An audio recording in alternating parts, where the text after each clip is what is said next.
today's news. I'm Allison Keyes in Washington.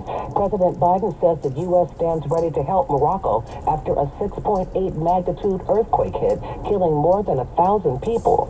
That nation's royal palace just declared 3 days of mourning over the tragedy.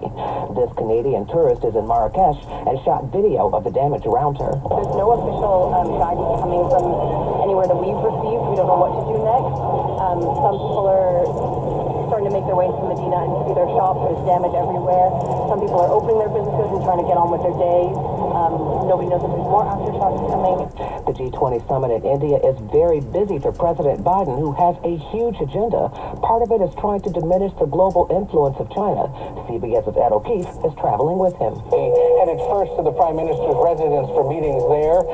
The two leaders share mutual concerns with the situation regarding China, or as one U.S. official described it to CBS News, to quote, a coercive and intimidating set of behaviors by China in the economic and military space. China is a big reason why the president is headed to Vietnam on Sunday and Monday for meetings with its leaders. More sightings now of that escaped convicted murderer in Pennsylvania.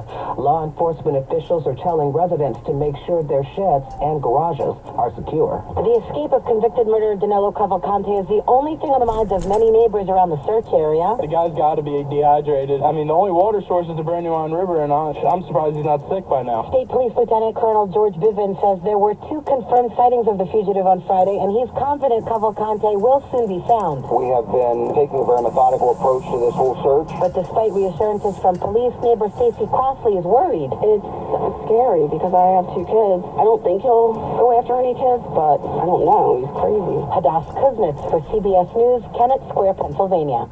There are weather worries in the nation this weekend, beginning with a big storm in the Atlantic. CBS's Tom Foti explains. Still far out in the Atlantic, Hurricane Lee is not a Category 5 anymore, but it is very strong. There is going to be some large waves and some dangerous rip currents at the beaches up and down the East Coast. Chris Warren at the Weather Channel. Elsewhere on the Weather Watch, triple-digit heat still pretty much the norm in Texas, even as northern regions begin to see relief from the recent heat dome. Tom Foti, CBS News. Updated COVID shots are on the way as cases and hospitalizations are on the rise.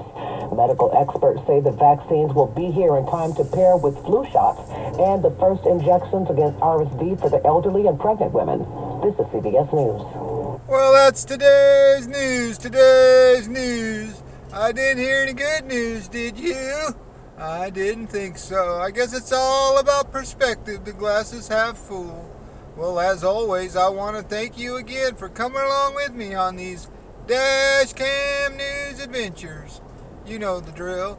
Peace, love, and all that hippie jazz. Bye-bye, everybody. It's 68 degrees.